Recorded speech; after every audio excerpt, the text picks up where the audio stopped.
मैंने सोचा आप लोगों कब से नहीं आए, न्यू ईयर पार्टी पर भी नहीं आए। अनम आसिया को देखती हुई बोले। हमें तो इनविटेशन नहीं मिला। आसिया हैरत से बोली। मम्मा, अनम ने बातें करते सानिया को टोका। आपने अनी को इनविटेशन नहीं दिया था क्या? हैरत से बोली। ओ मैं भूल गई, आई एम सॉरी।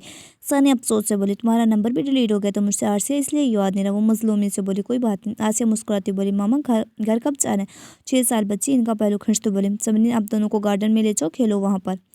अनम ने मदाखलत की। समरीन सारी राती दोनों को ले गई। हाँ तुमने देखा था, इसका ड्रेस बिल्कुल ही बेकार था और कह रही थी दुबई से लिया है। झूठ बोल रही थी, साफ पता चल रहा था। सानिया पेशानी पर बिल डाले बोल रही थी। आनी अंकल की जॉब सेट नहीं हुई? अनम फिक्रमंदी से बोले। नहीं वैसे ही है, लेकिन शुक्र है अल्लाह का घर का सिस्टम चलता जा रहा है।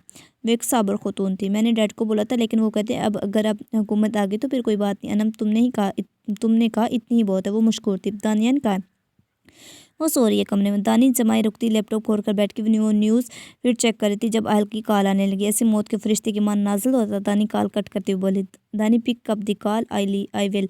इसने जुमला अधूरा छोड़कर भेज दे, बस धमकियों के सिवा कुछ नहीं आता। दानी कोफे से बोली। दानी ना चाहते हुए फोन उठ ले। क्या मुसीबत है तुम्हें? दानी की आवाज़ सुन रही। अहल के लबों की मुस्कुराहट। बहुत स्मार्ट हो, मुझे धोखा देकर चली गई। वो टेबल पर पाँव रखता हुआ बोला। हाँ मैंने तो मैंने जाना नहीं था, तुम्हारे साथ ही रहती। करने का इसलिए तो किया था कि मेरे साथ रहो। तो अब तलाक दे दो। क्यों? मैं तुम्हारे साथ नहीं रहना चाहती। दानी डियर तुम भूल रही हो, एग्रीमेंट हुआ था हमारे में। जब चाहो तुम्हें उठा कर ले जा सकता। दुनिया की कोई अदालत मुझे रोक नहीं सकती। जाहिल इंसान। दानी मुंह सोते बोली। जो करना है कर लो, मुझे क्या? दानी लापरवाही से बोले। अच्छा चलो मैंने समझ लिया तुम मेके गई हो। अब रात को रेस्टोरेंट आ जाना। कौन सा रेस्टोरेंट और क्यों? दानी की आंखें फैल गई। मैंने तुमसे कहा था जब कहूँगा तुम आओगी। तुम्हारे बाप की मुलाजिम नहीं हूँ मैं। दानी तंग का। फिर तुम मुझे मजबूर करती हो, ज़बरदस्ती करो। मैंने कहा तुम्हारे पाँव पकड़े हैं, मुझे आकर ले जाओ। जो तुम मजबूर हो रहे। एक दिन ऐसा भी होगा। आयल का लेचा पुरअतमाद था। बिल्ली के ख्वाब में चिड़ेदानी मुंह सरक बोली। हाँ और तुम्हारे ख्वाब में तुम्हारा सर, मतलब मैं ही हूँ। गुड होना भी ऐसा ही चाहिए था। तुम्हें टेक्स्ट कर दूंगा कब कहाँ आना है, ठीक है? तुम पिक करने आओगे। दानी की पेशानी पर शिकने बोले। इतना फारिग नहीं हूँ तुम्हें पिक करनी है। खुद आ जाना ड्राइवर के साथ, होगी तुम्हारी बकवास। आयल का डिम्बल कर वो। हाँ अब तुम कर लो, मिस कर रही हूँ मुझे। आयल चंद पल के खामोशी के बाद बोले। पत्थर नहीं पड़े मेरे दिमाग पर जो तुम जैसी कोई जंगली को मिस करूंगी मैं। वेल टाइम पर पहुंच जाना इंतजार से सख्त को पता है। मुझे बाद में नतीजे की जिम्मेदार तुम खुद होगी। हर चीज़ की जिम्मेदार मैं। इस मुल्क में जितने गलत काम हो रहे हैं सबकी जिम्मेदार भी दानी। तुम तो खुद के भी जिम्मेदार नहीं हो। दानी कलस कर बोले। ठीक है, जंगली बिल्ली रात में मिलते हैं। तुमसे मिलने के लिए तो जहन्नम में आना पड़ेगा, क्योंकि वही बेस्ट है तुम्हारे लिए। एल ने मुस्कुराते फ़ोन बंद कर दिया। पता नहीं क्या समझता खुद को। दानी हिंगार भरती बेड से नीचे के बिखरे बालों को कैचर में कैद करके बलकोनी में निकले। सूरज ढल रहा था। दानी इस ढलते सूरज को देखने लगी। उफरात होगी, फिर साल को झेलना पड़ेगा। दानी सोचते वार्डरोब खोलकर खड़ी होगी। क्या पहने? वो मुंह पर उंगली रखते सोचने। दानी की नज़र लॉकेट पर के। मीने ने मेरे नाम का टैटू बनवा रखा था। मुंह बनवाती बोली। पता नहीं कैसे मेरी जान छूटेगी। चाल इंसान से न जाने कहाँ से मेरे पीछे लग गया।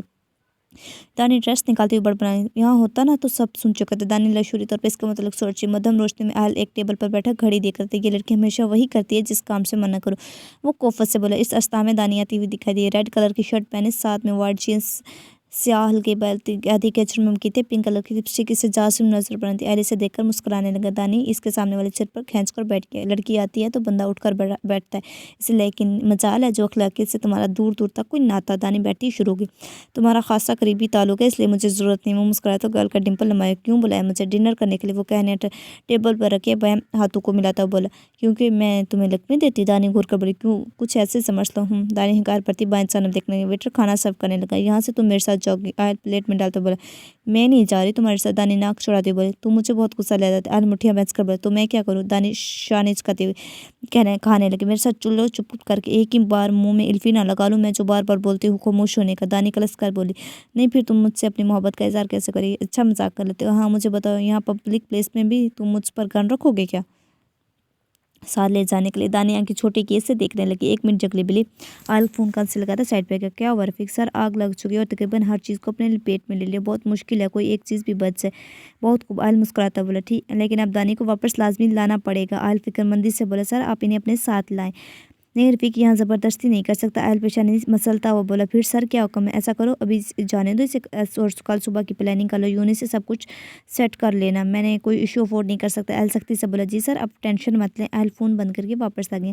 ये रफीक तुम्हारा मशीर खास कम और गर्लफ्रेंड ज़्यादा लगता है। अदानी क्लास लबों से हटाते हुए बोली। तुम्हें जलन होती है? जलने मेरे दुश्मन। दानी सर चटकती हुई बोली। अच्छा ठीक है फिर तुम घर जा सकती हो, कुछ दिन रह लो, लेकिन आना तो तुम्हें मेरे पास ही। आयल टिशू से हाथ साफ करते बोला। तुम्हारी सोच है, जिस दिन मैं वापस आऊँ ना इस दिन मुझसे बात करना, चैलेंज ही कर रही है। अहल महफूज है, जो मर्जी समझ लो, वैसे भी तुम्हें ज़बान से की बात तो समझ नहीं आती, सिर्फ असला और बारूद की ज़बान समझ सकती। घर जाने का टाइम है, उठो।